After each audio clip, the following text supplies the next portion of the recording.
अस्सलाम वालेकुम नाजरीन, मैं हूं एहतशाम कियानी। आप देख रहे हैं मेरा यूट्यूब चैनल। नाजरीन, अदालती ख़बरों और अदालती मामलात से मुतालिक गुफ्तगू करते हैं, तमाम हक़ाइक़ आपके सामने रखते हैं। लेकिन आज हमारे साथ सदीक़ जान साहब मौजूद हैं जो कि मुकम्मल तौर पर तमाम हालात अहवाल पे अपनी ग्रिप रखते हैं और तमाम चीज़ों को बड़ी बारीक बीनी से देख रहे होते हैं। तो सियासी और दीगर मामलात पे भी आज इनसे गुफ्तगू करेंगे कि हालात हाज़िरा को सदीक़ जान आप किस तरह देख रहे हैं। पॉलिटिकल सिचुएशन इस वक्त आपको कैसी नज़र आ रही है? देखें एहतशाम भाई, मेरा ये ख्याल है कि एक तो मैं आपको शुरू में ही खबर दे दूं, और वो ये है कि पीटीआई के कई अहम रूपोश रहनुमा जो है ना वो मंजर-ए-आम पर आ सकते हैं। और इमरान खान ने वो तारीख़ बता दी है अपनी पार्टी को। मैं इसलिए नहीं बता रहा कि क्योंकि ज़ाहिर है वो जो लोग रूपोश हैं, अब अगर उनकी पार्टी वो तारीख़ बता देती है तो बिल्कुल उनका राइट है। लेकिन मैं इसलिए ये बात नहीं बता रहा, ये ख़बर नहीं दे रहा, क्योंकि मैं नहीं चाहता कि वो पहले से ही, अगर वो तारीख़ नहीं बता रहे तो कि मैं वो तारीख़ बताऊं और पहले से उन लोगों के लिए पूरी वहाँ पे टीमें शीमें लगी हुई हों और उनके लिए परेशानी हो। लेकिन इमरान खान ने तारीख़ बता दी है और उस तारीख़ पे जो है वो इम्कानात बहुत ज़्यादा हैं। इमरान खान ने बता दिया है कि कौन कौन सा रूपोश रहनुमा जो है वो मंजर-ए-आम पर आ जाए। अच्छा, अब इसमें ना पहले भी ये हुआ था कि पीटीआई के अंदर एक डिस्कशन हुई थी। पीटीआई के अंदर बहुत से लोग थे, ये 8 फरवरी से पहले की बात है जब कैंपेन चल रही थी। पीटीआई के अंदर बहुत से लोग ऐसे थे जिनका ये ख्याल था कि आ जाना चाहिए सबको मंजर-ए-आम पे। तो उस वक्त ये हुआ कि फिर पार्टी ने डिस्कशन की, तो फिर इमरान खान साहब के सामने ये मामला रखा गया कि खान साहब अभी बाहर ये हालात हैं, ज़ाहिर है आप जेल में हैं, बाकी जो आपका हुक्म है, लेकिन आपको उतना ज़्यादा जेल बैठे नहीं चीज़ों का अंदाज़ा है कि क्या चल रहा है, कैसे चल रहा है। तो अगर आपका हुक्म है आ जाते हैं, लेकिन ये हालात हैं और इसमें बड़ा नुकसान हो सकता है। तो इसमें कौन कौन मुराद शहीद हो सकते हैं, दीगर कौन से नाम हो सकते हैं जो आप बता सकते हैं? मैं नहीं, नाम मुझे बिल्कुल किसी का भी नहीं पता। मुझे सिर्फ ये पता चला है कि इमरान खान साहब ने कह दिया है कि तमाम रूपोश रहनुमा जो हैं वो मंजर-ए-आम पर आ जाएँ। और लेकिन उसमें कुछ ज़ाहिर है उन्होंने नाम भी बताए होंगे, डिस्कशन भी हुई कि फ़लाँ फ़लाँ आ जाएँ। देखिए, जो मुराद सईद साहब का मामला है वो बहुत इशू है, क्योंकि इमरान खान साहब के बाद बहुत सेंसिटिव है, क्योंकि इमरान खान साहब के बाद जो सबसे ज़्यादा हसास मामला और ख़तरनाक मामला है वो मुराद सईद साहब के लिए है। और मुराद सईद साहब पे बहुत गुस्सा है और बड़ा डेंजरस है उनका वैसे सामने आना। बाकी अल्लाह की ज़ात बेहतर जानती है, उन्होंने फ़ैसला करना, उनकी पार्टी ने फ़ैसला करना है। तो ये एक मामला है। दूसरा, प्रोटेस्ट जो है वो पीटीआई बड़ा करने जा रही है। 10 मार्च का प्रोटेस्ट बड़ा होगा और 8 फरवरी के इलेक्शन के हवाले से पकड़ धकड़ जो मर्ज़ी हो, 8 फरवरी के इलेक्शन के हवाले से सबसे बड़ा एहतजाज होने जा रहा है और बड़ा सख्त एहतजाज होने जा रहा है। और लोग निकलेंगे और चीज़ें जो है ना वो पीटीआई ने ना फ़ैसला किया है कि हुकूमत के गिर्द घेरा तंग किया जाए। और 10 मार्च बहुत अहम तारीख़ है और कई आम रहनुमा जो है ना वो तारीख़ मुझे नहीं पता किस तारीख़, सॉरी पता है लेकिन मैं बता नहीं रहा कि किस तारीख़ को कहा गया कि वो मंजर-ए-आम पर आएँ। तो ये वो चीज़ है। देखें, मसला ये है कि अब जो लोग सामने आएंगे उनके साथ अब क्या होगा, क्योंकि 8 फरवरी से पहले तो बहुत बुरा हुआ। आप कह रहे हैं हालात बदल चुके हैं। देखें, ये अब टेस्ट केस होगा ना कि क्या होगा, कि उनके साथ क्या होगा जो मंजर-ए-आम पर आएंगे। देखिए, मैं आज डिटेल्स लूँगा अमजद न्याज़ी साहब के हवाले से। मुझे पता चला है कि अमजद न्याज़ी साहब जो हैं, जो इमरान खान साहब के बड़े बाएतमाद साथी हैं, मियां वली से MNA थे, उनको बहुत ज़्यादा प्रेशराइज़ किया जा रहा है कि आप वादा माफ़ गवाह बन जाएँ। और उनको मेंटली फिज़िकली बहुत टॉर्चर किया जा रहा है। ये इत्तलात आ रही है, मैं आज इसको कंफर्म करूँगा। तो कुछ लोगों पे तो अभी तक सख्तियाँ उसी तरह से हैं। देखें ना, मिलिट्री कोर्ट में अभी तक 104 लोग मौजूद हैं। सुप्रीम कोर्ट अभी तक केस नहीं लगा रही। सुप्रीम कोर्ट में हो चुका होगा, ट्रायल तो मुकम्मल हो चुका है उनका, लेकिन सुप्रीम कोर्ट देखें ना कि मेरे ख्याल कोई 1-1.5 माह हो गया है वो बेंच टूटे हुए भी सरदार तारिक मसूद साहब का सुप्रीम कोर्ट नहीं लगा रही। यानी इस हद तक चीज़ें सुप्रीम कोर्ट ने मतलब ठंड प्रोग्राम रखा हुआ है कि बेंच नहीं बना रहे। हालांकि भाई आपने ये बेंच टूटा है, नया बेंच एक जज ऐड करना है ना, तो आप कर दें ऐड, जो भी आपने करना है। अब उनके बाद जो है वो मंसूर अली शाह साहब हैं, उनको बना दें हेड, ठीक है। मंसूर अली शाह साहब सरदार तारिक मसूद साहब के बाद वो हैं, उनको बना दें हेड, उनकी सरप्राइज में ये बेंच बना दें। लेकिन आज के दिन तक उस लेटर का जवाब नहीं आया जो एजाज़ुल एहसन साहब का था, जिसमें एजाज़ुल एहसन साहब ने ख़त लिखकर ये कहा था कि कमेटी में ये तय हुआ था कि 7 रुकनी बेंच होगा, सीनियरिटी की बेस पर होगा।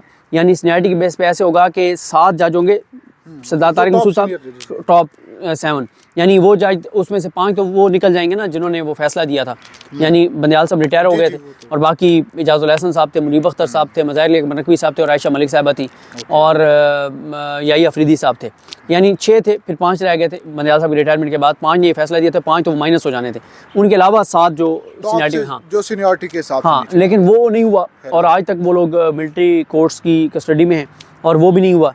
तो अब एक ऐसी सूरत हाल में अब पीटीआई को ये बड़ा एक डेंजरस उनके लिए फ़ैसला होगा कि कैसे वक्त में जब अदालतों के अंदर सूबे के तौर पर अब ले लिया है, गवर्नमेंट उनकी है, तो उनको लगता है कि वहाँ पे हमारे जो रहनुमा रूपोश हैं वो आकर वहाँ रहेंगे और उनको कोई ख़तरा नहीं होगा। हाँ ये एक है, लेकिन देखें चीज़ें ख़राबी की तरफ भी तो जा सकती हैं ना। अगर ये फ़ैसला हो जाए कि हर सूरत में उनको करना है गिरफ़्तार, तो फिर ज़ाहिर है चीज़ें तो होंगी, यहाँ से टीमें जाएंगी, फिर वहाँ पे क्या होगा, वहाँ क्या केपी के पुलिस और यहाँ पे अगर पंजाब पुलिस जाती है सूबों की पुलिस वो आमने सामने होगी, क्या होगा, कुछ और इदारों की मामलत ली जाएगी, तो बड़ी चीज़ें ख़राबी की तरफ भी जा सकती हैं। देखें बहुत पहले अली नवाज़ अवान साहब ने जो पीटीआई के रहनुमा थे और अब भी ज़ाहिर है पीटीआई के अंदर उनके हवाले से एक लफ्ज़ भी नहीं बोला गया, बहुत ज़्यादा। देखें अली नवाज़ अवान साहब जो है ना, उन्होंने एक मीटिंग में पीटीआई की कोर कमेटी की मीटिंग में ये कहा कि हमें अब मंज़र-ए-आम पर आ जाना चाहिए। उस वक्त भी जब बहुत टफ हालात थे, एनफ इज़ एनफ, हम मज़ीद नहीं छुप सकते। और दूसरा उन्होंने कहा था कि देखें जब हम ओपनली आके गिरफ्तारी देंगे ना तो फिर ज़रा मुश्किल हो जाएगा हमारे साथ वो चीज़ करना कि आप अगवा तो नहीं होंगे ना, आप गिरफ़्तार होंगे, और जब आप गिरफ़्तार होंगे तो आपको जहाँ भी रखा जाएगा आप एक लीगल फ्रेमवर्क के अंदर होंगे, तो वो जो टॉर्चर होगा ना वो आप काबिल बर्दाश्त होगा कि आप बर्दाश्त कर लेंगे कि यार 2 दिन बाद तो मुझे अदालत में पेश करना है ना। लेकिन उन्होंने कहा कि अगर हम उठा लिए गए, अगवा हो गए, तो हम दहशतगर्द तो नहीं हैं, हम कितना रेजिस्ट करेंगे।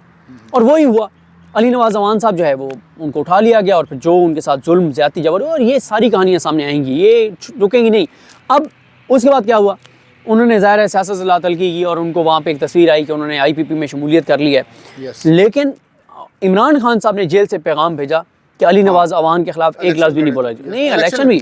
और इमरान खान साहब ने कहा अली नवाज़ अवान खुद लड़ना चाहे, उसकी फैमिली में से लड़ना चाहे, जिसको अली नवाज़ टिकट देना चाहे उसको दो। यानी इतना तो खान साहब को भी पता है ना कि कौन सा बंदा मजबूरन गया है और कौन जो है वो जो भी मामला थे। और फिर इसी तरह से आप देखें कि कुछ लोगों से खान साहब को शिकवा है, यानी वो शिकवा उनको सिर्फ यह है, मिसाल के तौर पर शीरी मज़ारी साहब हैं और फवाद चौधरी साहब हैं, खान साहब को उनसे शिकवा ये है कि उन्होंने बड़ी जल्दी प्रेस कॉन्फ्रेंस कर दी, ठीक है। हालांकि आप ये देखें कि फवाद चौधरी साहब ने शीरी मज़ारी साहबा कहीं वादा माफ गवाह नहीं बने, कहीं पीटीआई के खिलाफ बात नहीं की, कहीं खान साहब के खिलाफ बात नहीं की। लेकिन खान साहब को यह है कि अगर ये जो टॉप लीडरशिप में से 5-7 बंदे थे ये रजिस्ट करते हैं तो नीचे वालों को एक वो होता एम्पावर्ड, हाँ। लेकिन वो कहते हैं कि इन्होंने जल्दी कर दी, बस ये खान साहब को उनसे शिकवा है। वरना शीरी मज़ारी के लिए तो उन्होंने कहा था कि मैं दुख हुआ है मुझे उनसे, हाँ। वरना ये है कि फवाद साहब जब बाहर भी थे, और वो क्यों गिरफ्तार हुए हैं, इसलिए वो गिरफ्तार हुए हैं कि वो जो चीज़ कर रहे थे वो बहुत इंपॉर्टेंट थी पीटीआई और इमरान खान के लिए, जो कुछ वो कर रहे थे। और वो ये भी नहीं था कि वो कोई इमरान खान की इंस्ट्रक्शंस पे कर रहे थे या पीटीआई के कहने पे कर रहे थे, नहीं, खुद से वो चीज़ें कर रहे थे पीटीआई के लिए, और वो मैटर करने वाली चीज़ें थी। और वो जो मुलाकातें, वो जो चीज़ें थी, जब वो खबरें बाहर आईं तो फिर उनको उठा लिया गया और आज तक उन पर गुस्सा काम नहीं हो रहा। अभी भी देखें बोगस केसेस में उनको रखा हुआ है और जिस तरह की सूरत है। तो अभी गवर्नमेंट अब तो तकरीबन 2/3 मेजॉरिटी से अब बन गई है, तो क्या चीज़ें हो सकती हैं, क्या बड़ा हो सकता है? चीफ जस्टिस पाकिस्तान की एक्सटेंशन सबसे बड़ा तो ये हो सकता है। चीफ जस्टिस आपको एक्सटेंशन, जी 3 साल टेन्योर पोस्टिंग हो सकती है चीफ जस्टिस की आइन में तरमीम के ज़रिए। जजेस जैसे युगांडा में जजेस की एज लिमिट 70 साल है, कुछ मुल्कों में 80 साल है रिटायरमेंट की, वो कर सकते हैं। तो अगर वो कर देते हैं तो फिर काजी साहब 80 साल की उम्र तक चीफ जस्टिस पाकिस्तान रहेंगे। 70 साल कर देते हैं युगांडा की तरह तो 70 साल तक रहेंगे, 70 साल की उम्र तक। और वो चीफ जस्टिस की टेन्योर पोस्टिंग कर सकते हैं कि चीफ जस्टिस जो भी होगा वो 3 साल के लिए होगा। अगर वो ये कर देते हैं तो फिर काजी फाइज ईसा साहब के जो 3 साल अगर वो होता है तो तकरीबन कोई 23 माह उनके बढ़ जाएंगे, उनका टेन्योर बढ़ जाएगा 23 माह। और अगर तो वो ये लगता है कि ये होगा, बिल्कुल नून लीग के कार्ड्स पे है, लेकिन नून लीग सिंगल पार्टी के तौर पे नहीं एमकेएम उनके साथ है। पीपल्स पार्टी ऐसे उनके साथ जाएगी जैसे जाने का हक होता है। जब पीपल्स पार्टी को कहा जाएगा, वो तो शेख रशीद साहब कहा करते थे कि अब तो मैं मिस करता हूँ उनके इंटरव्यूज़। शेख साहब कहा करते थे कि इनकी हालत वो है कि वो मुनव्वर ज़रीफ़ की एक फ़िल्म थी, उसमें वो कहता था मैनू आँखें लगने का शौक़ है।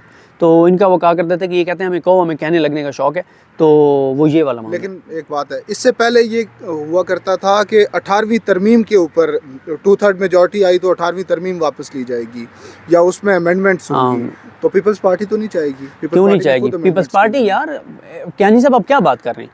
औकात है उनकी कि वो रेजिस्ट करेंगे, फलाने करेंगे, क्या बात आप कर रहे हैं? उन्होंने रेजिस्ट करते हुए ये ओ भाई आप क्या बात कर रहे हैं? वो जब उन्हें कहा जाएगा ये चेंजिंग करनी है तो सबसे पहले गुस्ल करके जाएंगे, खुशबू लगा के जाएंगे और तस्वीरें अपनी भेजेंगे। सर देखें 9 बजे इजलास था, 8:15 बजे मैं पहुंच गया हूँ सर।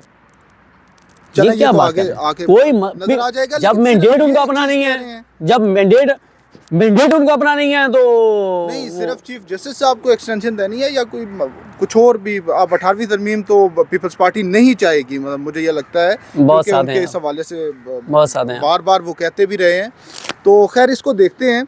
अब पीटीआई की एक सूबे में हुकूमत आ चुकी है, आप कह रहे हैं कि एक बड़े पैमाने पे वो प्रोटेस्ट करने भी जा रहे हैं, तो क्या अचीव करेंगे वो ज़ाहिर है एक प्रेशर डेवलप करेंगे। ये चीज़ें इंटरनेशनली रिपोर्ट हो रही हैं कि पाकिस्तान में एजिटेशन है, अनरेस्ट है, ये चीज़ें हैं, तो इसका इम्पैक्ट तो होगा ना। एक IMF को लिखे गए ख़त का भी इम्पैक्ट मौजूद है? डेफिनेटली मौजूद है। IMF दे पाकिस्तान को पैसा, इंटरनेशनली मैसेज तो चला गया ना कि एक सबसे बड़ी पार्टी जिसको 2/3 मेजॉरिटी मिली है वो मुखालफत कर रही है IMF प्रोग्राम की। ओके, खान साहब अभी अंदर ही रहेंगे?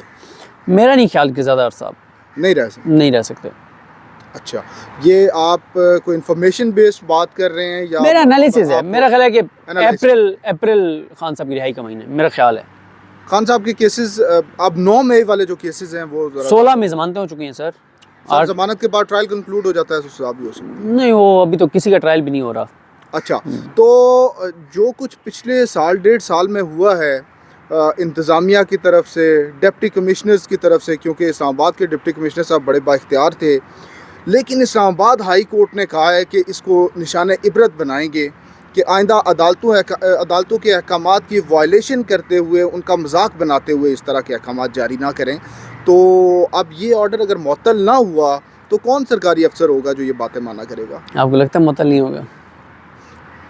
आमिर फारूक साहब हमेशा इंसाफ करते हैं। 2 रुकनी बेंच था, एक वो टूट गया, खैर है, लेकिन चीफ साहब तो इंसाफ करने पे तुले हुए हैं, वो इंसाफ करके रहेंगे। वो अकेले नहीं कर सकते, इस्लामाबाद हाई कोर्ट के बाकी जजेस जो हैं उन सब ने MPO ऑर्डर्स, खैर है कोई एक मिल जाएगा जो इंसाफ करने पे रजामंद हो जाएगा। हाई कोर्ट के जजेस ने MPO सिर्फ सेट असाइड नहीं किए, बल्कि अच्छा एक बेंच में तो केस चल रहा था, बाकी जजेस भी ये बात करते रहे हैं कि वो आप देखें डिप्टी कमिश्नर इस्लामाबाद वो आज कंटेम्प्ट प्रोसीडिंग। तो यार देखें, आप इंसाफ करने पे कोई नहीं को जाएगा तो तुल जाएगा ना, एक जज तो आपके पास है, एक ही ढूंढना है आपने, मिल जाएगा। लेकिन अगर नहीं सेट असाइड होता, सस्पेंड हो भी जाता है, सेट असाइड नहीं होता, अगर कंक्लूड होता है और सजा बरकरार रहती है तो बड़ा भाई ये पेंडिंग उस वक्त तक रहेगा जब तक वो ब्यूरोक्रेट रहेगा, उसकी रिटायरमेंट के 2032 तक ये केस चल सकता है। आप पुरुमीद नहीं है सर, इंसाफ कर रहे हैं वो, मैं तो पुरुमीद हूँ। किसने कहा पुरुमीद नहीं हूँ? इंसाफ होगा, लेकिन ये केस चल 2032 साहब का फैसला जो था वो बड़ा बेहतरीन, 2032 तक ये केस चल सकता है। बाबर सत्तार साहब का फैसला बड़ा बेहतरीन, कमाल फैसला था। और बाबर सत्तार साहब ने ऑडियो लीक्स केस भी लगाया हुआ है और उसको भी वो कंक्लूड करना चाहते हैं, क्योंकि ये बड़ी खराबी है कि ऑडियो लीक्स हो जाती हैं, वो टीवी स्क्रीनों पे चल जाती हैं, पता ही नहीं होता कहाँ से इनिशिएट हुई है, कहाँ जा रही है, और वो चल जाती हैं जी, उससे पब्लिक में इम्पैक्ट भी क्रिएट हो जाता है। तो बाबर सत्तार साहब ने आपको पता है ना कि DGFIA DGIB उन्होंने पहले प्रीमियर इंटेलिजेंस एजेंसी ISI से भी मांगा था, तो उन्होंने कहा था कि हमारे पास नहीं है कोई इस तरह का मैकेनिज्म कि हम इसको, ये भी एक बड़ा फैसला आएगा बाबर सत्तार साहब को, बड़ा अच्छा है ऑडियो लीक्स पे आपको। तो मतलब आप कोर्ट्स में क्या देख रहे हैं, कोई हालात अदालतों में भी बदलते नजर आ रहे हैं आपको? बहुत बदलते हुए नजर आ रहे हैं। 8 फरवरी से लेकर अब तक इमरान खान साहब के 16 केसेस में जमानतें हो चुकी हैं 9 मई की, छोटी बात नहीं है, बहुत बड़ी बात है। बाकी भी अपीलें आज आपने देखा कि जस्टिस मियां गुल हसन औरंगजेब साहब उनके बड़ा अच्छा, उन्होंने एक बार पूछा भी FIA के प्रोसिक्यूटर से कि आप अपोज करेंगे इन अपीलों को, क्योंकि इससे पहले नैब से उन्होंने पूछा था मियां नवाज शरीफ साहब की अपीलों में, तो उन्होंने कहा था जी हम तो अपोज ही नहीं करते, तो इसलिए उन्होंने कहा शायद कहीं हालात बदल गए हों। ऐसे ही है, नहीं वो सिर्फ शरीफ खानदान के लिए बदले, सिर्फ नूली के लिए बदले। अच्छा, खान साहब के लिए अभी उनके लिए, लेकिन काफ़ी चीज़ें तो अदरवाइज अगर उनके जो इनर जो हैं हल्के हैं उनसे कोई कंक्लूड करते हुए बताते जाएं कोई अंदर की और बात। नहीं, उधर खान साहब तो लड़ाई के मूड में, जारहाना मूड, रेजिस्ट करेंगे, बहुत ज़्यादा रेजिस्ट नहीं करेंगे भाई, अटैक करेंगे वो। अभी तो एक PTI है जो इस वक्त जो हवा के मुखालिफ सिमत में, बिल्कुल ऐसे ही। इससे पहले नून लीग थी, लेकिन तब खान साहब का रोल मुख्तलिफ था। लेकिन नून लीग तो एक अब साबित हो गई ना चीज़ें, एक तरफ तकरीरें कर रहे थे और अंदरूनी खाना राब्ते भी थे, अब तो वो सारा मैच फिक्स लगता है। खान साहब के कोई राब्ते नहीं है, खान साहब का राब्ता होता तो ये हो रहा होता उनके साथ, शायद आगे मुस्तकबिल के आगे देखें क्या होता है। बहुत शुक्रिया सर, सदीक वेलकम। जान साहब। ये तकरीबन तमाम पहलुओं पे का अहाता करने की एक मुख्तसर सी वीडियो में कोशिश की है। सदीक जान साहब बड़े क्रिटिक भी हैं और बड़े सख्त व्यूज़ भी रखते हैं, तो इनके साथ हमने कोशिश की कि अपने व्यूअर्स तक तमाम तर मालूमात का अहाता करते हुए आगाह किया जाए। बहुत शुक्रिया नाज़रीन।